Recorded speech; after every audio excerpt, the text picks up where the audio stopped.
दोस्तों, अगर आप जियोपॉलिटिक्स फॉलो करते हो तो आपने स्ट्रेट ऑफ हॉर्मुज का नाम जरूर सुना होगा।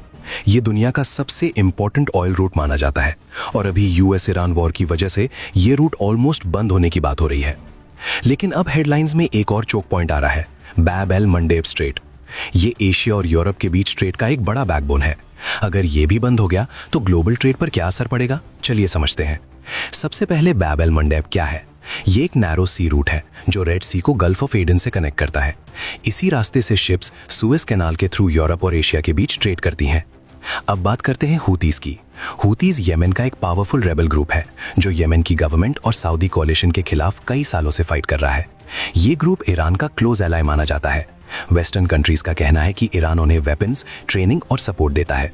अब कनेक्शन समझिए, अगर यूएस और इजराइल का कॉन्फ्लिक्ट ईरान के साथ और ज्यादा एस्केलेट होता है तो ईरान हर जगह डायरेक्टली फाइट करने के बजाय अपने रीजनल एलाइज का इस्तेमाल कर सकता है और यहीं पर हूतीज इंपॉर्टेंट हो जाते हैं।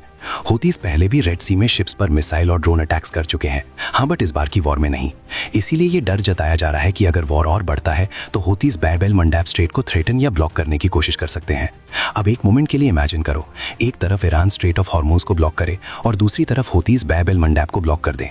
अगर ऐसा हुआ तो ग्लोबल शिपिंग और ऑयल सप्लाई दोनों पर ह्यूज इंपैक्ट पड़ेगा। इसका असर सिर्फ एक रीजन तक सीमित नहीं रहेगा बल्कि पूरी दुनिया की इकोनॉमी, फ्यूल प्राइसेस और सप्लाई चेन्स पर दिखाई देगा। खासकर एशिया और यूरोप का ट्रेड बड़े स्केल पर इंपैक्ट हो सकता है। ये सिर्फ एक थियरी है, मैं कुछ कंफर्म नहीं कर रहा, हाँ, पर ऐसा हो सकता है। इसी वजह से एक्सपर्ट्स कह रहे हैं कि अगर ये दोनों चोक पॉइंट्स डिस्टर्ब हुए तो ग्लोबल ट्रेड सीरियसली इंपैक्ट हो सकता है। इसीलिए दुनिया की नेवीज अभी रेड सी और गल्फ रीजन पर क्लोज वॉच रख रही हैं।